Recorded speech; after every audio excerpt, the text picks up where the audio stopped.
Well, we're now joined by Mica Mosbacher, a supporter of Donald Trump and a Fox News contributor. Good to have you with us, Mica. It's been a tough week for Donald Trump. Look, this criticism that he morally compared white supremacists to those people who stand against him. I mean, he says he was misrepresented, but that has been extremely damaging for him, hasn't it?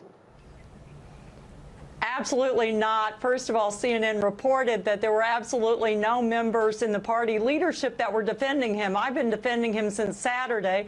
I was one of his national surrogates. I've been part of 5 political campaigns nationally. I will tell you, had he not denounced Nazis, KKK, white supremacists in this country, I'd be the first to jump ship.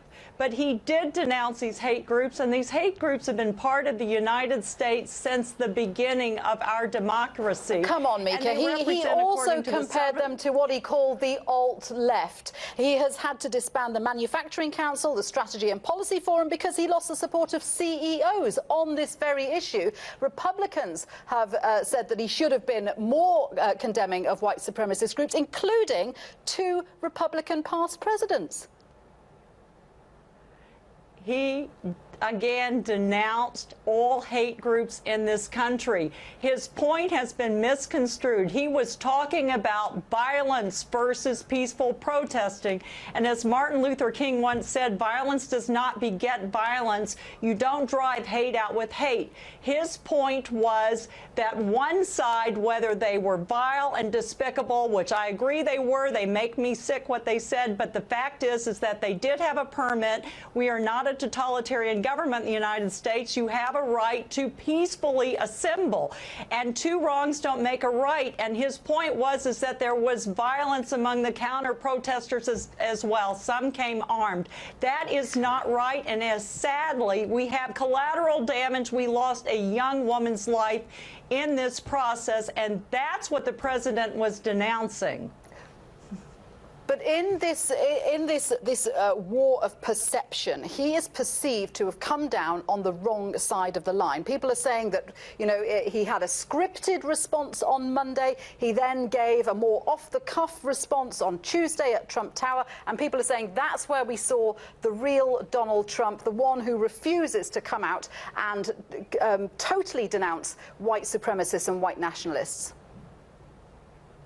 The real Donald Trump is not a politician, and some of the media is criticizing him for not acting like a politician. His base knows he's human, and that's why he resonates with his voters. They're criticizing him for not acting like a leader who is supposed to be unifying the country, uniting the country. He did denounce, once again, the 900+ hate groups in this country. And I want to say that represents about 17% of the country. His base of deplorables deplore this kind of evil rhetoric coming out of either side. What is important to recognize is I'm involved with Trump fundraising and with the RNC. We had a record last quarter. We've raised over $62 million.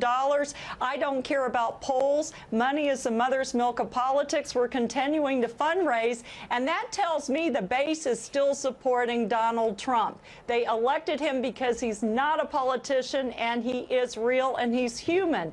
And he speaks from his heart. Sometimes his comments are misconstrued. But again, he has denounced bigotry. His daughter is a Jewish woman. Is this a row that's having resonance outside Washington then?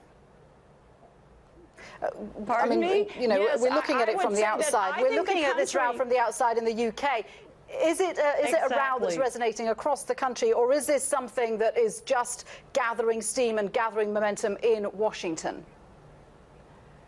I feel that it is being driven somewhat by the media. Certainly look back, we have had outbreaks in Berkeley. We've had serious skirmishes throughout all of these 18 months of presidential campaigning.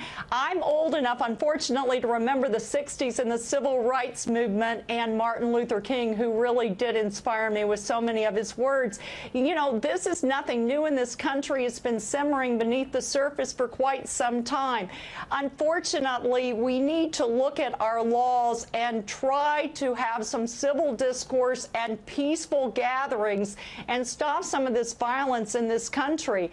And that's where I think Democrats and Republicans need to unite and see how we can seriously address these can I just ask you this, Mica? in our nation. If you have a president who doesn't come out straight away on Saturday when a young lady died, he doesn't come out straight away and condemn those white supremacist groups. You know, yes, he might not agree with them, but the fact that he didn't comment straight away and his subsequent comments blaming both sides, doesn't that empower those groups? Obviously, it gives them an opportunity to jump on board, as David Duke did, and try to, play the victim and try to look like Trump was supporting him. Trump has denounced him every single time during the campaign. I think President Trump, as a businessman, wanted to get the facts in first before he responded. We need to look at how long it took Hillary Clinton to call Benghazi a terror attack. Sometimes they need to pause and gather the facts, and I think also the president did not want to incite further violence. So he did come out and make a strong statement. That is being lost in the white noise, and heaven help me that I just used that phrase, because now I will look politically incorrect. Okay, Mica, thank you very much indeed for that. Mica Mosbacher in Washington, D.C. there.